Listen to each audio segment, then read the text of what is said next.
In today's episode, I sat down with a friend, with a brother, with someone that has been in my corner for over a decade now.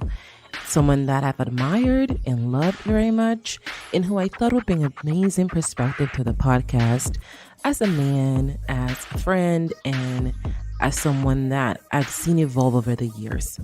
Today, I'm really excited to share with you a conversation I had with Ilbert Sanchez. Ilbert was born and raised in Honduras until the age of 6. He's a fellow Garifuna, just like me. He moved to New York City not knowing how vastly his life was going to change. He quickly learned to navigate his way through new customs and setting his eye on the American dream. Ilbert overcame cultural differences and challenges as he excelled in art and design. After receiving his Bachelor's of Arts in Graphic Design from the Fashion Institute of Technology, Ilbert realized that in order to achieve his dreams, it would take great risks.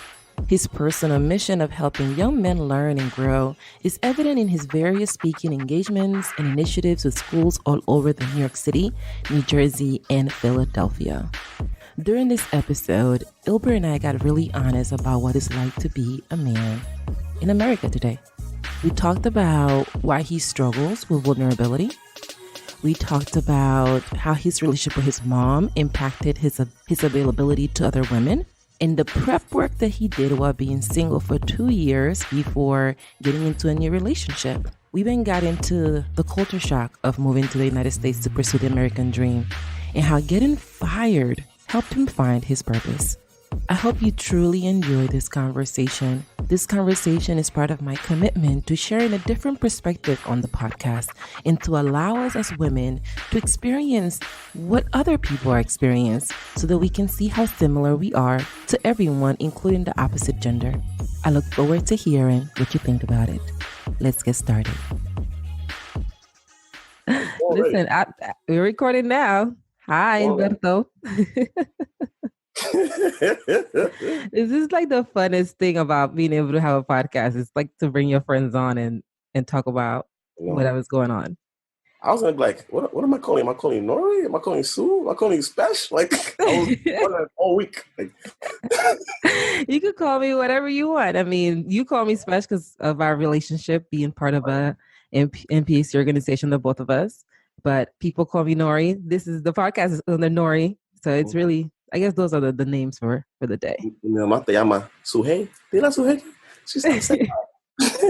I love your mom. I love your mom so much. So we could let's dive into this. Let's do it. Let's do it. So tell me what defines you as a man. What defines me as a man? My integrity, right? My perseverance, my culture, and my inspiration for life. Interesting. And you talk about your culture and your integrity and all these different elements. Where did these values come from? I guess from my upbringings, being born in Honduras, right? Immigrant parents, Garifuna background. It was a hard, grit environment that, being raised in, and, coming to America and having a culture shock and just understanding the things that we have to face on a day-to-day basis. Right, waiting a few years to get our papers, just trying to learn the English language, still adapting to the culture and still having family back at home, and the quote unquote American dream.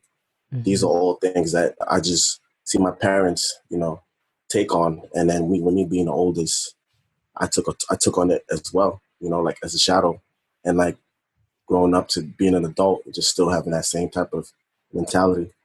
Mm-hmm. Mm-hmm. What was the biggest culture shock for you coming to the States? The biggest culture shock for me? That's a great question. It was just a lot of things. Just trying to learn English, right? And just people going to work. It was just like coming straight to the Bronx. It was like nonstop. Like people were just working, going to work. Back at home, some people, a lot of families, they work from home. Like a lot of the mothers are staying home and the dads, they go to like Los Campos, to like the camps or they selling fish, all that stuff. But here it was like everyone was just 24/7, like working. Like it was like nonstop. So like it was like the city that never slept. That was like how I felt it. And I was like, oh wow, but I didn't know that's what it was called, beforehand. I don't know, was it a New York culture? But definitely just understanding like the American culture, how people were getting dressed. Everybody had so much clothes. The weather was so cold. And, just seeing my parents like just trying to make it in America, but I knew that it was a better outlook compared to staying back at home because of the economy was better, in society. It was just not saying that it was perfect, but it was definitely much better circumstances for us that we were blessed to have. You mentioned your mom, and Mother's Day is going to be around the corner. By the time this episode airs, Mother's Day would have passed. Oh, yeah. How has the role of your mother in your life impacted you? Irena, she's my queen. It has impacted me a lot. Like, since I was young, I just remember just going to her and just seeking for her help. Or like when people would be like, who's your role model? She would be one of the first people that I would actually speak of, just because of just the way she carried herself and like the power that she stands. She never seemed weak at all. Like no matter of whatever we were going through as a family, her as an individual, her as a Black woman in America, going through school, just things that she faced. It was so commendable because she faced it with so much grit. It's like she had a cape on, but she really couldn't see it, and she would come home and we always had, always had food on the table, always had clothes on my back. And she would be like, stay in school, go to school. And she would be an example, not only to me, but just to everyone around us, like how she started from the bottom. And now like her dream is just growing every day because of just her perseverance through all these years. That's something that I look up to till this day. And I don't think she gives herself enough credit as how glorious her perseverance is. Interesting. How important is perseverance in your own life as a result of that? It's very important. And I guess with that, that's what has allowed me to just push through all of my endeavors and all of my setbacks, all of my challenges. That's been one of like the boldest things in my life that I always put in the front of anything. When we think about setbacks, I like to think of them as times in our lives where we were stuck, times in our lives where we had a moment of paralysis. What is a setback that you've had in your life that you are the most grateful for? A setback in my life, I guess, when I got into the job force. So I went to school for graphic design. I went to FIT, and my two passions are, graphic design and fashion. And for years, I always struggled with them, which one of the two was I really gonna take on 100% of the time. So when I was looking for a full-time job to be a designer, a lot of times I would get laid off or I would get let go. And not because of my skills, just because the position wasn't right or they didn't have enough budget. So I battled with that throughout the years, working for great companies. But then, one thing led to another, and then I would be in between jobs again and again. And it was one of those setbacks, or not setbacks, where, as you say, but I actually realized the purpose was to be doing fashion, and within fashion, doing graphic design. And had I got like a great full-time job position at an amazing company, an ad design company, I think I probably would still be there because I probably would have been chasing a check or I would have been stagnant within those spectrums. It's interesting that you mentioned that because in my work, I talk to women all the time. And one of the things that I ask them, it's what's going on in their lives in this moment, like what's their current situation. And a lot of them talk to me about being in places where they know they don't have to be anymore, like being in places that no longer feed their soul, no longer feed their spirit, but they are there because they are so afraid of what's going to happen next or the uncertainty. Now, here you were living in the uncertainty, like as most people live in like the quote unquote security of having a 9 to 5 and feeling like their job is kind of secured. You knew that your role was uncertain at any moment. At any moment, you will be the one that will be like on the chopping block. How did that shape your perseverance in your own like endeavors and like what did you learn from that experience? I learned that it's okay to take risk and have faith. Being around positive influences was definitely a big thing for me because it got to the point where I finally had like a job, a good position where I'm like, okay, I'm making great money, but I'm like, am I really happy? Am I fulfilled deep down inside? So Mm-hmm. that last position, I was like, I quit. I was like, I'm not doing this. I'm going to take this leap of faith and I'm going to persevere through this and see what happens with the clothing company. Mm-hmm. Mm-hmm. So that just was a big testimony for me for just seeing the growth of the company and where we are today compared to where I was 2.5 years ago when I was really going to work into a job that was paying me well, but Mm-hmm. deep down inside, was I really happy? Mm-hmm. Was I really walking in it just to collect the check? Like I didn't know what the next day would actually come about, but I knew if I had more control of it, it would stand more to like my character. Mm-hmm. Was that really 2 years ago? 2.5 years, yeah, because yep, March 17th I quit. Yeah. Wow. It's so crazy because being your friend, being in the inside with you, like it's wild that it's really been it's been 2.5 years, which depending on how you can look at it, you could be thinking, oh my God, that's a long time. But I'm like, that was like yesterday. Like it was yesterday when you were making this decision. So it's so amazing to like see your progress and see where you are right now. And you talked about fulfillment and the sense of purpose and the sense of feeling like your life, you're doing your life's work. And a lot of the women that I talk to, that's something that they're seeking. How did you knew? First of all, I want you to share with me, how did you knew you weren't fulfilled? How did I know it felt? It's this feeling of like I didn't feel glorious. I didn't feel like I was serving my purpose in life. Mm, Life is beautiful, and I feel like I needed to expand on the beauty of it within myself, mm, understanding what just getting up and just when you wake up, you're like, oh my God, I gotta go to work. That's how I felt like. I'm like, I should not feel like that. I should not be able to mm, actually feel like that. And looking forward for the weekend. Like, I don't want to be in a place where I'm looking forward to just 2 days to come and then mm, do it over again on Monday. I just feel like it wasn't, my parents raised me stronger than that for me to just, take this risk and being able to trust and bet on yourself. That's what I just bet on myself. And I'm like, let's make it happen. I'm going to jump out this plane and I'm going to fly. I'm going to mm, soar. mm. So when you were going through this moment in your life where you realize I'm really not doing the stuff I need to be doing, like I'm unhappy here, how did that manifest in other areas of your life? Like, were you in a relationship? What happened with that? Like, how did that kind of showcase itself throughout your life? I was I was in the middle of a breakup, right? So I was trying to situate my breakup and then also trying to figure out how I was going to run my company full time, Mm-hmm. right? Being able to pay my bills and being able for the company's bills to get paid as well. So Mm-hmm. I was not in a good mental state. I definitely, looking back at it, I was definitely like in a dark time.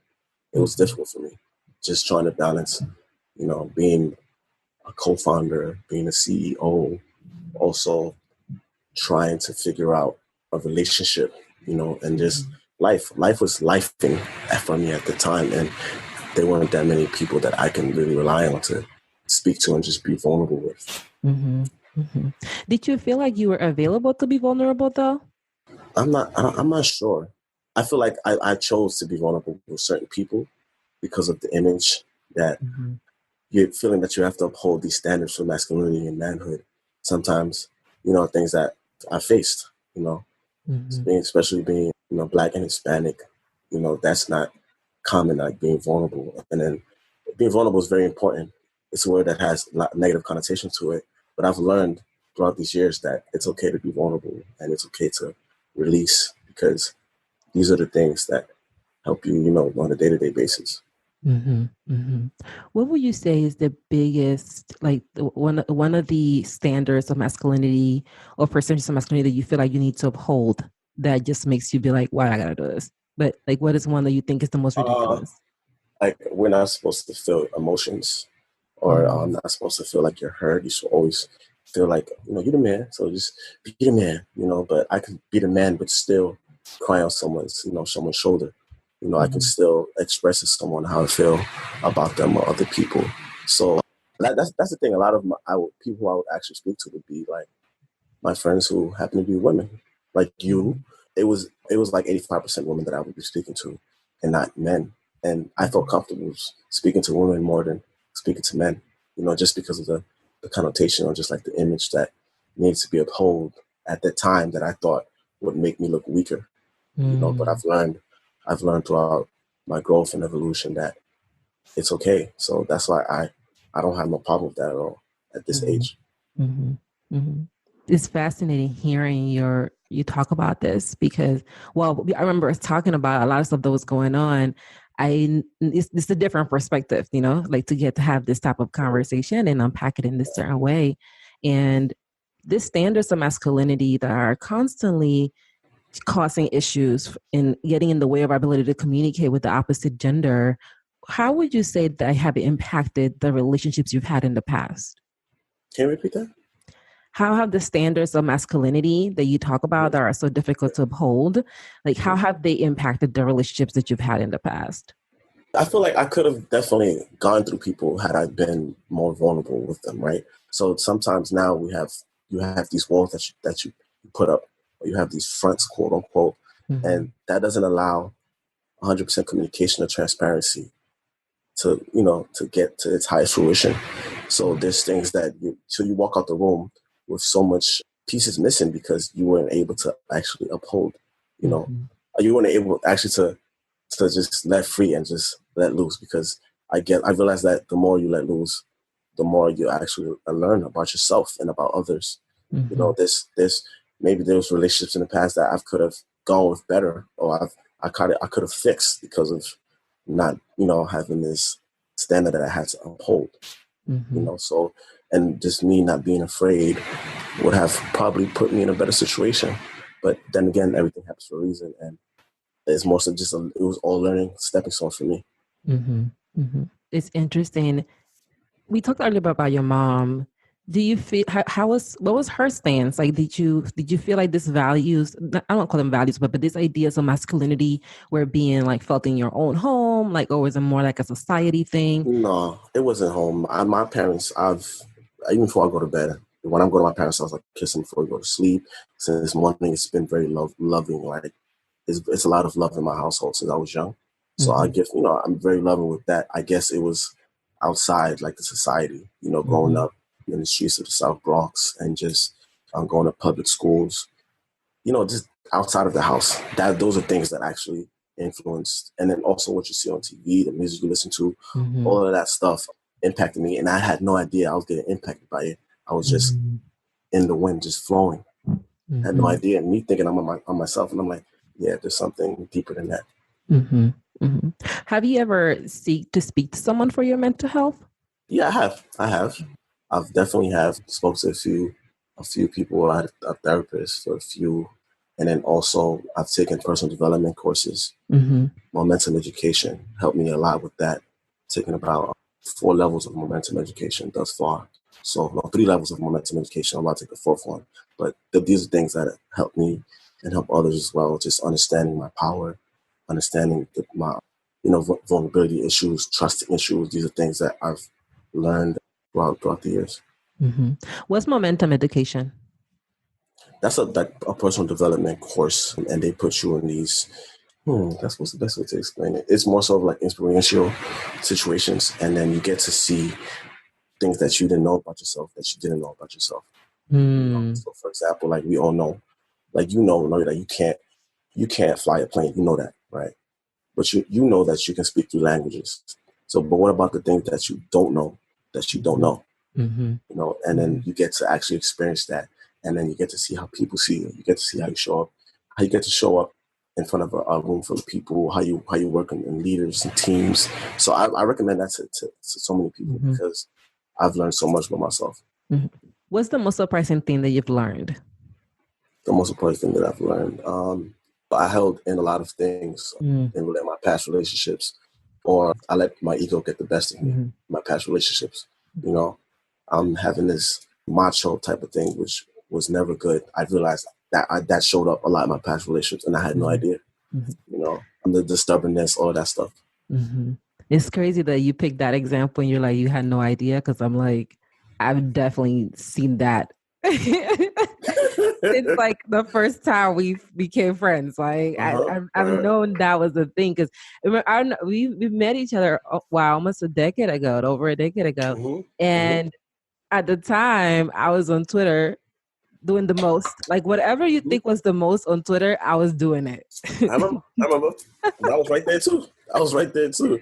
Back when Twitter was lit, I was doing it. And I remember at that time, the whole like number thing, the whole thing about women and Hmm. how women have had more than a certain number of sexual partners. Hmm. Like, and you just Right. being a part of that whole conversation and just being like, yeah, after a certain number, you can't marry that. You can't do those other things. And I've always thought that was a very ridiculous thing and never subscribed to it. But I remember that being one of the moments when I noticed that that was one of the things that you also were like agreed with. And I think it was more Hmm. so a lot of the guys at that time were all about that. It was all Right. about that It was number norm. thing. Hmm. Yeah, Right. going with that. Do you still like how do you feel about that? Wait, At are this you age, single right now? I'm dating somebody. I'm dating someone. So you're I'm not dating someone single. right now. I'm not single. Okay. So you're not single, but do you still like how do you feel about this the number thing going into consideration when picking the current, the current young lady in your life? I don't. I've got to the age where I don't really care about that. Wow, I used to really care about that a lot. Wow, I know. That's why I'm asking you I don't know about about it. it now. Yeah. So yeah, I've gotten to the age where I really don't care about it because there's so many things that we go through in life, and everyone's makes their own decisions, right? Mhm. So who am I to actually have an opinion on like what you've done in the past, or like whatever you chose to do? That's not really. It's more so like once we meet and what we're here to build and what we're here to grow with. Mhm, mhm. You talked about the business and the perseverance of having to be in the business. How do you before when did you had your process before when you were going through your relationships and then you were also having the business and trying to kind of figure that out. You are a few years in now, you feel more seasoned in the process. How what is like what's your approach with your new relationship and the business and like the role you how you want to bring those together? Because it's still fresh. I'm still like trying to adapt with it, right? So it's like more so the time management, right? Mm-hmm. And being transparent and communicating above and beyond, which is the most important things I think. And just being able to know when to step back, give ourselves some time, some space, and then also just setting expectations for each other.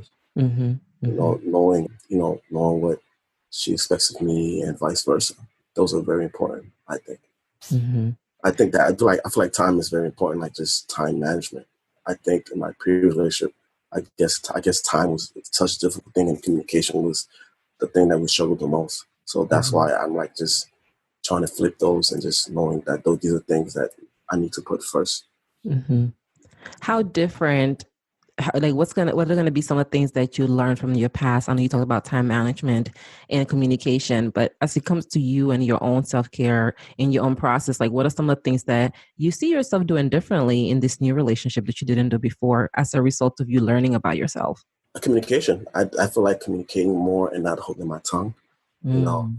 if something bothers me, I can just I'm speaking about it, and just knowing that it's okay, not apologizing for how I feel, or just being 100% transparent, because transparency Mm. is very important, and and Mhm. just understanding the love language. Mhm. Mhm. Mhm. Why do men hold their tongue? I feel like it's different for every guy. I feel like for me back in like before, I would hold my tongue because if I didn't want to get into an argument, or Mhm. I would think maybe my significant other is a know-it-all, so I'll be like, what, I didn't want to go there, or maybe sometimes we feel like maybe we could be wrong. You know what? I'm like, I may be wrong, but then it grows inside of you, and then when you weeks down the line, that's gonna explode, and you're exploding because if you didn't say something that was Mhm. something minute, that it grows. Mhm. Mhm. What kind of prep work did you do before getting into this relationship to ensure that you are the partner that you want to be? Well, I guess for this past about 2 years, I've been single. I just I wasn't dating for a while. There was a lot of people that were like trying like to date me or like lock me up, but I just really wasn't. I was just trying to just work on myself, putting myself first, which is important. Even like just getting to know who I am outside, just it was so long that I really just had the time to just spend for myself and just look at myself in the mirror and just being raw with, things that I need to fix, things that I needed to work on. Mhm. So it was like a refresher for me, like just, all right, maybe this could work. maybe this can actually get into something that would be good for the future for me. And Mm-hmm. especially having my own company. It was the time where it's like I really wasn't with anybody, so it was a struggle for me sometimes because it's like, damn, who can I go and just speak to and just relax with. Mm-hmm. And especially me growing up in a household, my parents are still together, so it's just I'm a lover boy type of thing. My dad always taught me how to treat a woman, how to be a gentleman. Mm-hmm. So these are things. It's like, yeah, I need someone by my side that can, that we can both be supportive to each other, have a loving and just outrageous, powerful relationship. So that's what I'm trying to build right now. Mm-hmm. So that's the goal. How would you say, like, how has the relationship you have with your mother and your sister impacted the type of man you are in these relationships, or as you have evolved into your new relationship? Oh, immense. I feel like it's a big, big impact because I really, and a lot so for my sister because she's 25. So I really want to show her a lot how a relationship right now in this modern day looks like. How she should be treated by for the person she's with. You know, how her expectations, like, oh, my brother, he's doing this, so don't expect anything less.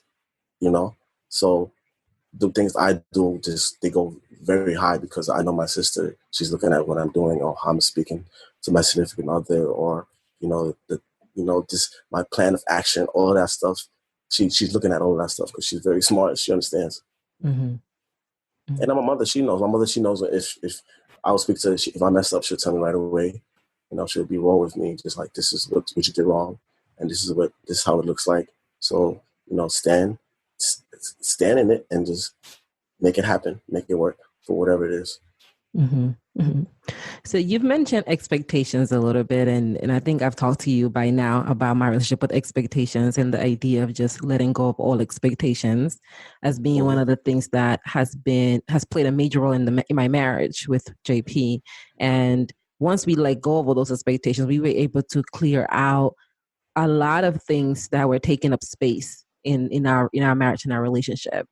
Why are expectations so important to you? Well, I guess when expectation, I mean, as far as like just understanding that we have to communicate and be transparent about things, Mm-hmm. right? So nothing is like locked in. Oh, I expect you to do this, that. No, but I feel like the sense of like communicating and being transparent, letting me know of things that we can adjust or fix. Mm-hmm. These are things that are when I say expectations. Okay. And then when it comes to your sister, for her to have an expectation of how Mm-hmm. a man is going to treat her, why do you choose to put that on your shoulders? I guess because I'm the oldest, so I have a little brother too, right? My little brother, and even with that, like, and I'm like the oldest, about of the oldest in my family, my entire family also. So I've always had that. I've always felt that responsibility. Just, and it doesn't feel like it's so much on my shoulder. It's just me being me, just a leader. So that comes. That was. I feel like me being a leader. I was born to be a leader. So it's like, I don't mind that. Like, you want to be a role model? That's totally fine because I can show you, how it should be or how it should look, Mm-hmm. and then you take what you need to take from there. But you can't say that you don't know what it looks like, you know. Mm-hmm. Mm-hmm. Interesting. Because I think there are so many different ways in which things can manifest. So while I certainly understand and hear where you're coming from I at the same time, I wouldn't be doing my job if I didn't ask questions about this, right? And just the idea of Mm-hmm. expectations and how they can really be detrimental, right? Because let's say that your sister sees some things about your process as someone in a relationship, but she doesn't understand the insights of how that has helped manifested with you internally and how that has led you to have some, thoughts around your own mental health and just being in a space where you feel like you're in a dark place, then it could come at an expense of having an expectation that is not fully the entire picture. And I think that's the part that I was more like kind of trying to get at, how sometimes we have expectations and they don't show the entire picture. Like, yes, you can have someone that it's so funny because this past Sunday I spent the day with JP cleaning our house with Mm-hmm. ammonia because we have roaches in Florida. And Mm-hmm. I haven't even told you about this. So we had to clean the entire house with freaking ammonia because we have these Mhm. roaches, right? And they be literally everywhere. And in case you didn't know this, roaches eat their own shit. So they will always survive. I know this podcast has taken a What? turn really quickly, Oh my God. but Independent. walk with me here. So we were like, okay, we want to clean the house and stuff. And while we were cleaning the house, and the kitchen is in the kitchen. So we're cleaning the kitchen. I was telling JP, like, this is so insane because a year ago, I wouldn't have known that I was going to be able to do what I love and live in Florida and all this other stuff. But I also didn't know that in the fine print, roaches was going to come with it. Oh my God. Roaches was going to come with that. So I say that because when I think about expectations, I think that there's the things that you see, but then there are the things that there's the fine print that you don't see until you're in the game and you see what's going on and you get this clear idea as to, how things really are. Did you share any of this mental stuff that you were dealing with, or just being in this emotional space with your sister? Yeah, she knew. I spoke to her at the time. Yeah, around the time everything was happening. She knew some things. Yeah. Mm-hmm. Okay. I guess the people who I reached out, and I told my mom about it also, but I feel like I was speaking to you about it a lot, and then Yeah, we were probably chatting. like two other friends. Yeah, and just me just trying to understand. There was so much things happening at the same time. Mm-hmm. Mm-hmm. Okay, so how did you exit that space? I was speaking like seeing a therapist at the momentum. Also, me just being around like positive energy, Mm-hmm. reading some books, understanding, just learning to understand my place and like where I did some wrongs, where I did rights, and just Mm-hmm. understanding if I want to leave the legacy that I want to leave here on this earth, I need to make sure just my decisions, moving forward, and just like the way I treat people, and just Mm-hmm. again standing in my power and just understanding my resilience and Mm-hmm. all those things. I was just meditating a lot, meditating, Yes. Always down for some so meditation. yeah, meditating, traveling. I was traveling a lot and just meeting a lot of people, and just Mhm. again being able to embrace life and all of its beauty, and just continue to move forward. Like the globe still Mhm. spins. Just move Mhm. forward. How was your experience with therapy? It was cool. It was weird. When did you know you needed to go to therapy, first of all? I was declining it for years, for a long time. I was declining it for a long time. That's not a thing that you do. That's not something that it's popular. But I was like, let me just do it because my previous relationship, we went to couples therapy, and then Mhm. I was like, that didn't work. So I'm like, let me just. So I waited, and then I finally did it. I had a few sessions, but it was interesting to speak into someone who you do not know, and then just looking at their perspective, Mhm. from how things are. There's no bias at all. Mhm. So that was interesting for me, and I took it all in. I spoke to a medium one time also. We will be right back after this brief message.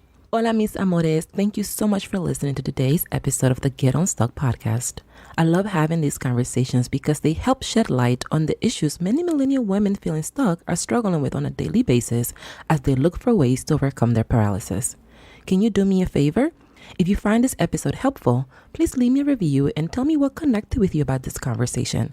It will help me bring you guests that you're going to love, and you may catch your thoughts during our fan love segment. Now back to the episode. Really? You never told me this. Yeah. I spoke to a medium. This was shortly after like my aunt passed away. So I was dealing with like the passing of my aunt, also just taking things in as well. This was like last year. So speaking to a Mm-hmm. medium and just I was like, what, let me try this. And so all these different things that I've never tried in the past, I was like, if you want to do set change, and you got to change yourself. So these are things I just adjusted, and Mm-hmm. goes in hand with the evolution of Ilbert Sanchez. How was it talking to a medium? It was weird because my friend, she told me, she said, try it. I said, okay, cool. And I really was trying to, be minimal about any details. I was just like telling her to my birthday, and you know, and then she started speaking, and then she started telling me things that I'm like, how would she know this? And then she even described my aunt. And I'm like, wow, she's talking about my aunt. But it didn't hit me until like the end of the conversation. And I'm like, who are you talking about? And then it was my aunt who passed away. And she was telling me how she's proud of me. She's seeing everything I'm doing and continue pushing. So Mm-hmm. these are things that, you know, just help my mind like and just progress things, you know. Mhm. So you went through a number of different tools. Which one of these tools are you still keeping in your life? I know you mentioned meditation. I know you mentioned the medium. You mentioned going to therapy, momentum. Are you journaling too? Is that something else that you were doing? I was journaling for a few, but I I'm stopped just it. saying, you got a pop in journal that somebody Yeah, got you. I know. I was journaling for a few, but I just feel like me. I just know that the book that wouldn't be with me all the time, and then I would forget things. So I just sometimes write my notes in my notes app on my iPhone. But Hmm. I really wasn't journaling. I tried it, but it wasn't heavy for me. Hmm. I guess for me it was like the meditating, the momentum, and then also just speaking to my friends, like my close friends, Hmm. and just when they sometimes I'm so against it. Like, someone asks you how you doing, you good, but you're really not good. I'm more of like a nah, I'm not good right now. Like Hmm. that's the answer you're gonna get. And I just stopped being cliche on my responses and just being authentic Hmm. to being able to actually, let go of these standards of masculinity and manhood, which actually have held me back for the past. So I feel like I've become stronger in my well-being thus far right now at this Hmm. age. Hmm. Is it easier for you to cry now? Yeah.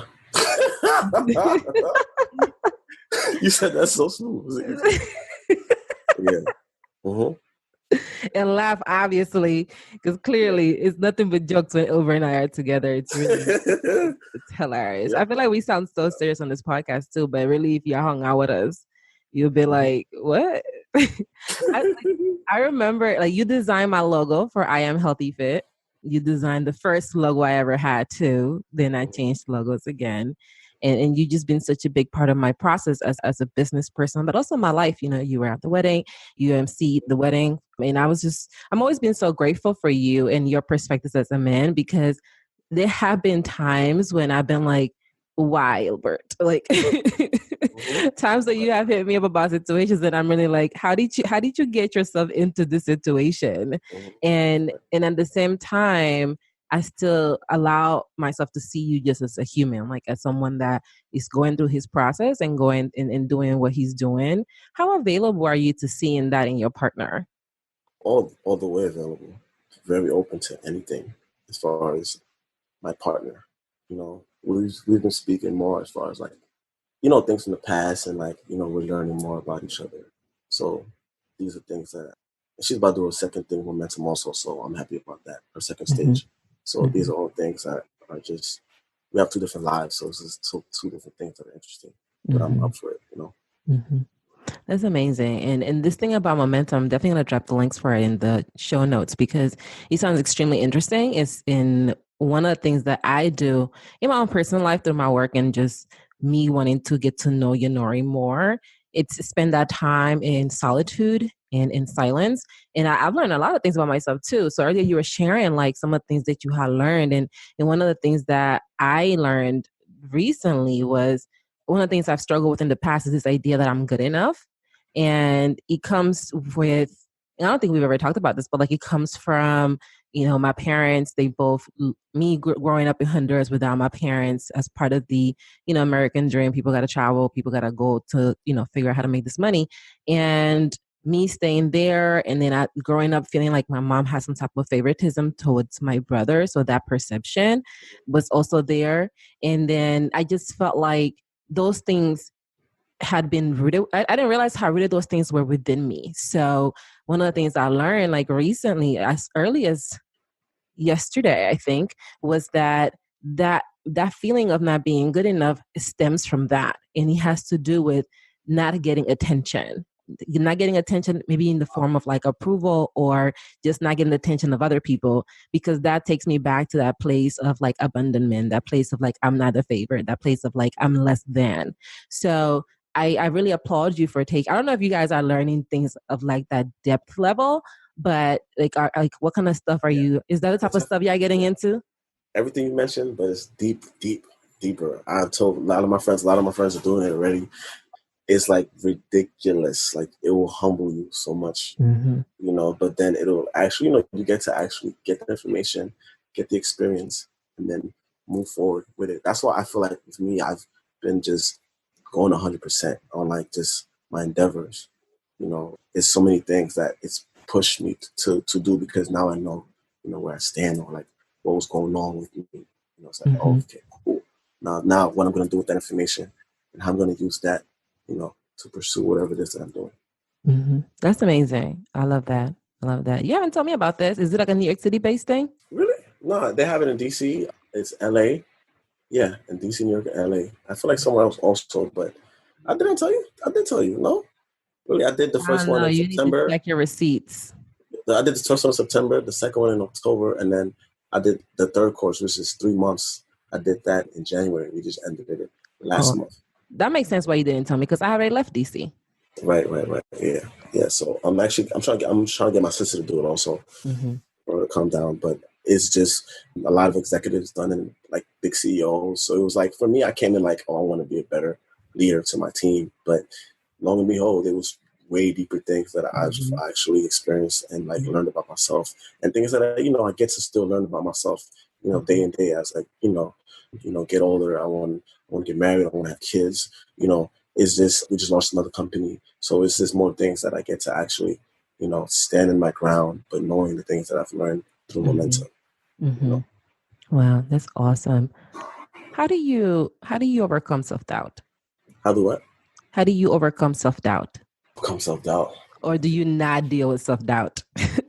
I have some fear of. I have a big fear of failure, and I learned that. Really? Big fear of failure. Yeah, What and is I it guess about the F word? yeah, I'm not sure, but my thing is, I've learned that I'm easy to jump into something and I go hard, but as it gets start getting bigger, I start getting afraid of, wow, this is getting huge. What if it all fails right now? You know. Mm-hmm. So, and right now I'm in between looking for like a mentor, because the company is getting so big, and it's like it's getting bigger than I thought it would have at this rate. So it's like, oh my God, like I need someone who's done this at this level or bigger, so that Mm-hmm. I can, just understand. I'm reading these books and stuff. I need somebody physically who I can speak to, Mm-hmm. So I feel like fear of failure comes down to like, I just don't want to be someone who just can't provide for his family, or like not being able to leave a legacy. So Mm-hmm. these are things that I work on. I guess sometimes people say I work too hard, but I wouldn't say work too hard, because I love what I do. That's why I quit, you know. But it's just more so of like just knowing that I have things set in stone for when I'm not here, and knowing that my family is good. Mm-hmm. Mm-hmm. Fascinating. So failure, I used to have that same relationship with failure. Mhm. And my business coach, he was like, don't look at things as failure, look at them as feedback. And JP has also been telling me this for ages, but as any true wife, I'm like not listening. But this idea that failure is feedback, it just tells you how this is working in this particular scenario. And there's multiple ways things can go. And one of the things I realized about myself in this whole journey, as we're sharing things that we didn't know about ourselves, was that I don't really think of different options. I'm like, this is in my mind, I think things are going to go one way and I expect them to go that way. And when they don't go that way, I tend to get upset. So what I learned was that when I did something and I learned this, we went to Top Golf a few months ago and I was swinging. It was like an open thing. You just kind of swing the balls and stuff. And then it goes to like this open net area. And I wasn't hitting none of the stuff. And I'm like, I need to get a coach. And JP's like, you just started this for the first time. You just picked up a golf Mhm. club for the first time in your entire life, and you expect to be perfect at it.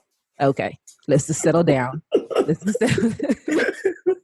So I feel like that's a lot of what it has to do with failure to me, which is like Right. we do things for the first time and we're shocked that we're not Tiger Woods out there. Like if it was that easy, there would be multiple Tiger Woods. Like they just wouldn't be Sure. one. You know what I mean? So Sure.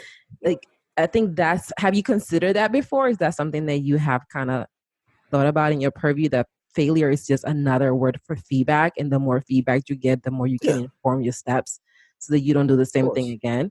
Yeah, I guess because that's definitely 100% true. And I've learned that because when I had my street line, I took a lot of those things that I've learned as feedback and I put that into Garçon Couture.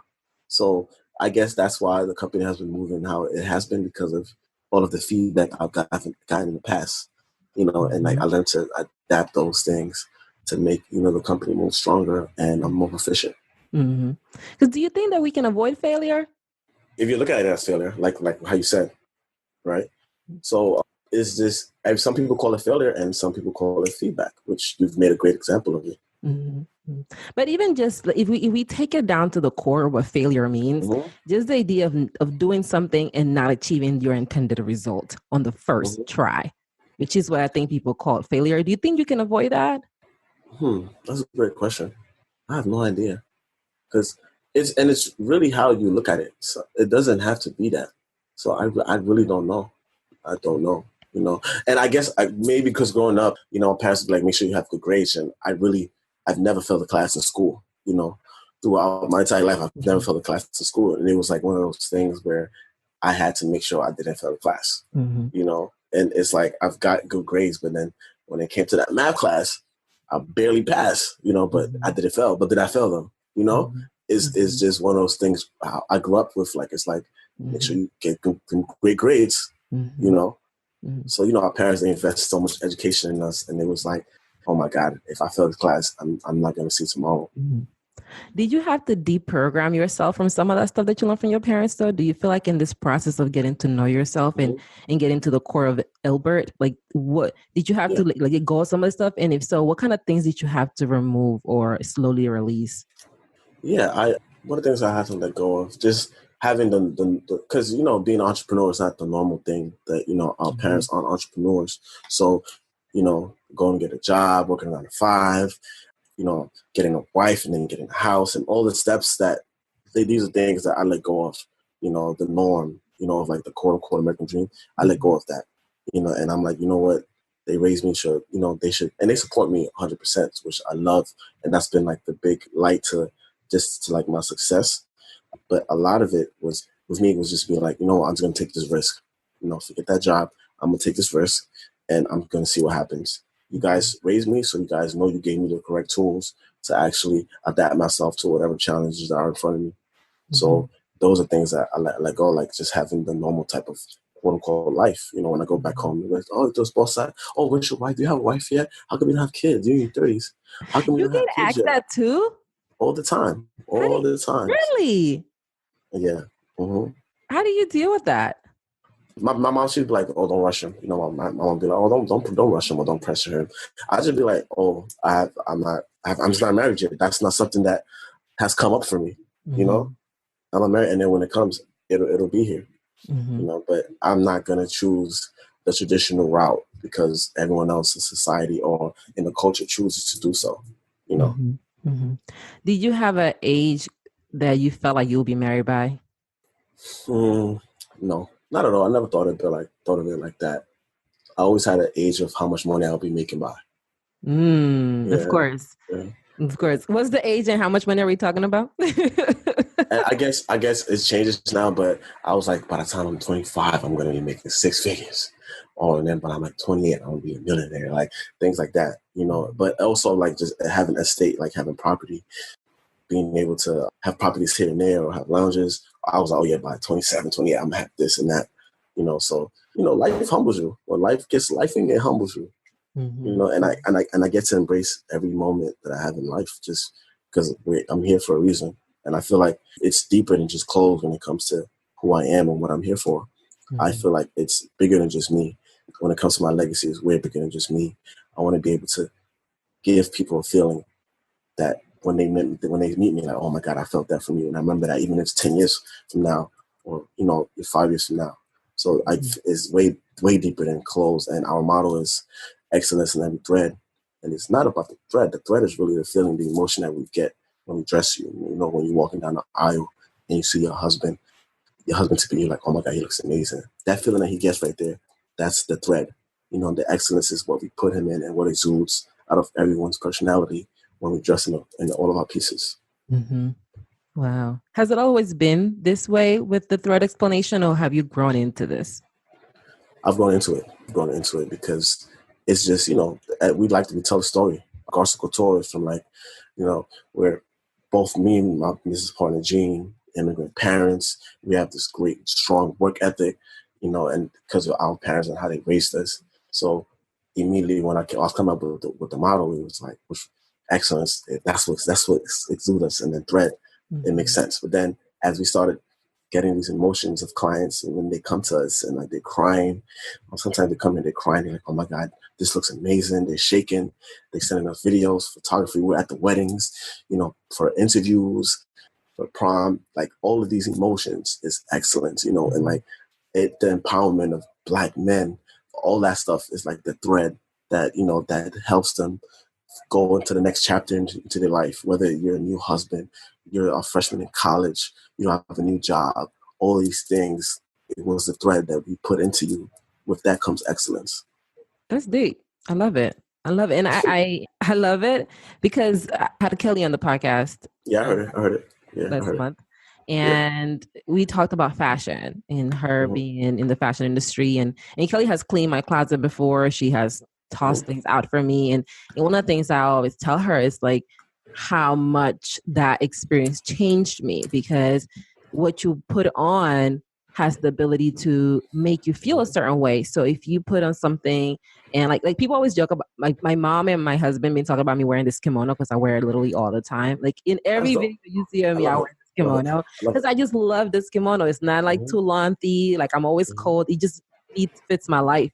And it's one of the pieces that just generally brings me joy in like Marie Kondo fashion. So because of that, I wear a lot, because why would I wear something that doesn't bring me joy, And I think people don't often think about how important it is to allow your clothes to feed your spirit and to allow what you put on in every aspect of your life, whether it's in your relationships or whether it's in your friendships or in your business or in your romantic relationships, to be in your clothes that you wear, the job that you do, that you are surrounded by something that feeds you and brings you joy. Because when those things are lacking, you don't want to be there. And when you don't want to be there, that's the energy you put out. Exactly. Right. So I love the thought process into that. I'm getting ready to kind of wrap up our conversation because I do like to keep this about an hour. We talked about so much. I feel like I've learned so much about you, as I always do every time. Every time. Oh my God. And I have even like a lot of more questions. Like I have questions and I just want, I feel like you need to come back at another point. How does it feel to be a Black man in America? I'm proud, very proud. I would say we have so much strength, right? Our tributes go back to, our ancestors. Just so much history with us being Black. Just the battles that we deal with every day, right? And we have to face the protectors. It feels great. I learned every day about myself, every day about being a Black man in America, in New York, into society, right? With the economy, with so much going on. It's just one of those things where I feel like Iron Man, right? I have like this big iron in the middle of my chest. So it's a great feeling. I wouldn't have it any other way at all. And I cannot wait to raise my kids, because I have so much to tell them. Fascinating. The next question I have for you, which I literally just blanked on right now as you were talking, because I was just so touched by that. But the idea of like identity and just taking something that in the outside, right? Like I don't have cable, I cut off a lot of things so that I live in my love bubble that I have created. But I'm not immune, or I don't like unaware to what's being said about the Black bodies and everything that's going on. And I think it's really beautiful that you choose to look at it in this way and to empower it in this way and to take that into the work that you're doing right now. I think that's amazing. One of the things I always ask the guests that come, I remember now. What would you tell Ilbert from 2.5 years ago when he was in that really dark space, trying to figure out his life, trying to figure out his mental space and everything else in between? What advice would you give him if he was listening? Take a deep breath and slow down. Prioritize from top to bottom things that are important to you, right? Reach out for help. It's okay to be vulnerable. Trust, right? Communicate with those that are close to you, and being able to let go and let people be there for you to help you. That's what they're there for. More so just having faith in yourself. I love it. I always ask the guests on the podcast to share a tool that has been indispensable for the self-care. And I wanted to ask you, what do you have for the listeners today? It could be whatever you want. Off the bat, calm. I use Calm app every day. That's what I meditate with. The Calm app. You can actually choose whether or not it be 10 minutes of meditation, an hour, 30 minutes, and they give you reminders, they give you quotes. It's very at ease. It's a yearly subscription, but it's so underpriced. Fully take advantage of that. And there's a free version too. Mm-hmm. And then my second one, let me think about it. My second one. Yeah, go for momentum education. People always thought it was, the thing about momentum education, I thought I learned about it 3 or 4 years ago, and people was, oh, it's a cult, this and that. But I always follow the signs that God shows me, gives me. And it was like the 5th person that came to my office was like, oh yeah, I just came from something called momentum. I'm like, you too? And these are my friends going there. I'm like, I need to see what this is all about. So I would definitely momentum education, let go and just take the first course and see what happens. Mm-hmm. That thing will actually change your life. It's so impactful. It's prevalent. I think that it works. And then I want to tell my mom about it. Like my dad, like there's so many people immediately while I was going through it. I'm like, I would imagine if everyone else that I knew was going through this or like actually got to experience this. It's a beautiful thing. Mm-hmm. I love it. And I think that it's amazing that you sharing resources of that nature, because that's what we need, and that's why I'm happy to like have them in the spaces and to like share them with our listeners, because we need more resources. We need more tools to figure out what works for us. There are so many things out there that we can utilize for our own healing. And often we don't know about them because you don't know what you don't know. So thank you for sharing that. I'll definitely would drop that on to the listeners. Is there anything else you want to share with us about your journey with getting to know yourself and leaning into that journey as you have gotten unstuck in your life? I guess the biggest thing is just knowing where you were and then understanding where you are. It's like so important to actually understand and then just celebrating the small wins, because sometimes we run so fast. We're just like, okay, we got to get this done. But we never stop and like just look at how much you've walked or jumped, or leaped, right? And those are the things that bring value in like your growth and like your success or like your legacy. So learn to embrace that on a day-to-day basis, and just keep the loved ones close to you, because at the end of the day, that's all we have, our loved ones. Mm-hmm. I love it. Thank you, Sanchez. No problem. Thank you for having me. You're doing an amazing job. And I feel like your consistency in your work ethic, it's so commendable. These are things that I hold you so high. Like you've been killing it. I've seen the growth as well for you. And it's like you've been a gem. You've been a rock. You've been a shiner. You're like the waves in the ocean that keeps on just flowing across the Pacific Ocean. Like you are killing it. So you as a wife, you as a sister, as a friend, like you've been killing it on all angles. And I just love you for that.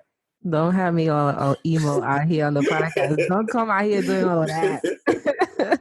I love you so much. I'm grateful for you. Our friendship is one of the ones I cherish the most.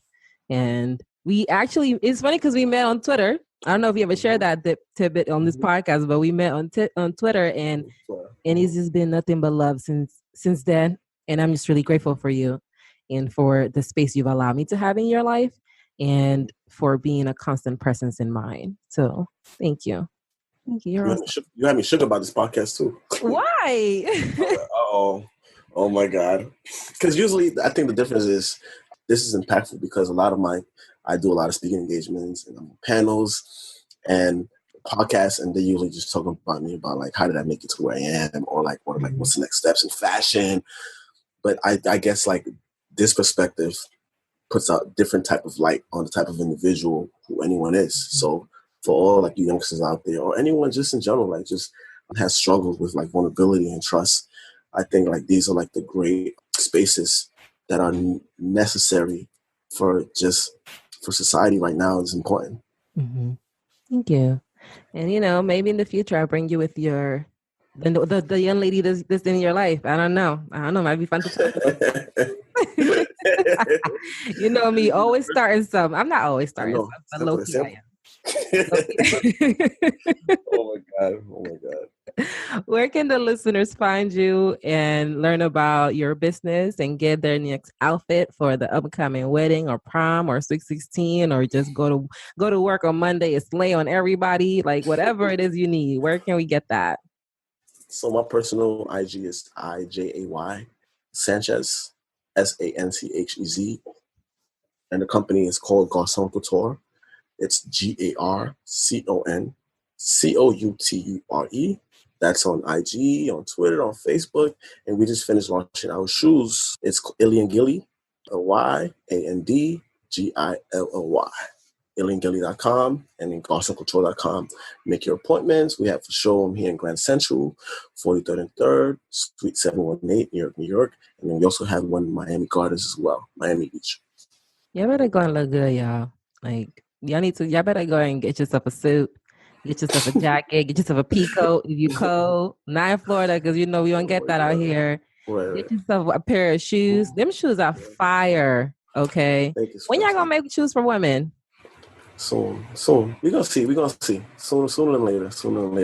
I've been working on my book. I've extended it. I was supposed to release it for the springtime, but I'm adding more chapters to it. And that's called Excellence in Every Thread. And what that book has, it has just, how to wear a suit, how to do a tie, how to wear a bow tie, where you should wear your suit to, how a suit should fit, shopping on a budget. But it also have these things that a lot of us aren't privy to. Walking on the correct side of the street, how to pair wine, how to pair wines with the food, these things that for mental health that you need help with. All these things are in the book, and then you'll be able to actually give it to a friend or significant other or sibling, graduation, probate, birthday gift, all of that stuff will be in there. So it'll be very detailed. So I've just been just working on more chapters on there as well. Wow. When is the book going to drop? It was supposed to drop this spring, end of the spring, but now that I'm going to add more chapters, it may be early fall or end of summer. Mm-hmm. Yeah. Okay. Yes. You better. I'm already looking forward to having my copy, and I can never not know enough information. So that sounds like something I can. Plus, you're not about to have a book and I don't have it. That's crazy.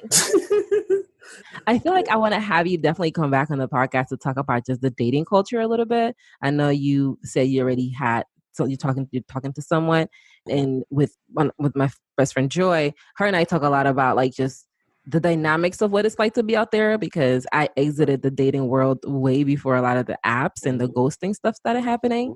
Just quickly entertain me. Are you involved in the dating culture in the app stuff? No, I don't do the apps. I never needed the app type of stuff. But excuse me, hot shot. No, not at all. Not even like that. Not even like that. But I know a lot of people that do like the app stuff. I've heard good things. I've heard really bad things. Yeah. Have you ghosted anyone? I just need to know. Have I ghosted anyone?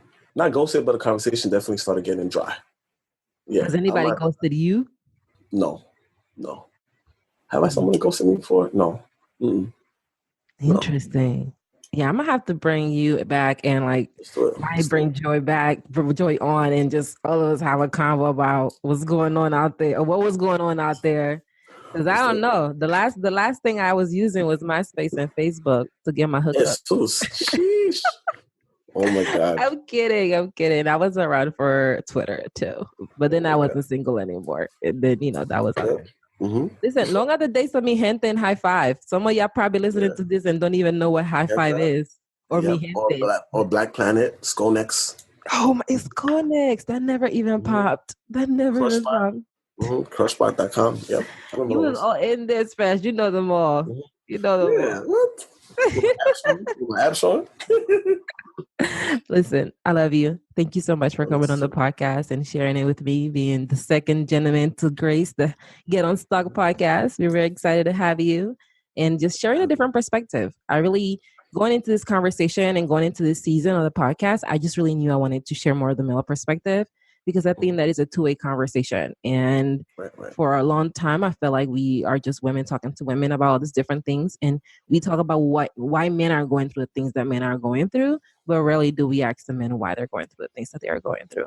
And I was really important to me in this season that I get to do more of that. And I felt like I was on a disservice by not doing that. So thank you for coming on and being the second gentleman to join us, and look forward to having you in the future. Thanks for having me, Spencer. I appreciate it. Thank you so much for listening to today's episode of the Get Unstuck podcast. I know you have endless options you can listen to while driving, working out, riding the train, or cooking your favorite meal. I truly appreciate that you've decided to spend your time with me. I hope today's conversation left you feeling a little less stuck and empowered to take action towards becoming the woman that you want to be. If you found today's episode helpful, please show us some love by leaving us a 5-star or 6-star review on Apple Podcasts. You can also find us on Spotify, Stitcher, or Google Play. To get the show notes, head to IamHealthyFit.com and make sure you join the mailing list. You'll get access to a free training video to help you overcome your paralysis, get out of your head, and love yourself no matter what, starting today. If you want to keep the conversation going, you can find me on Instagram at Nori Pouncil. That's NORYPOUNCIL. Hasta luego.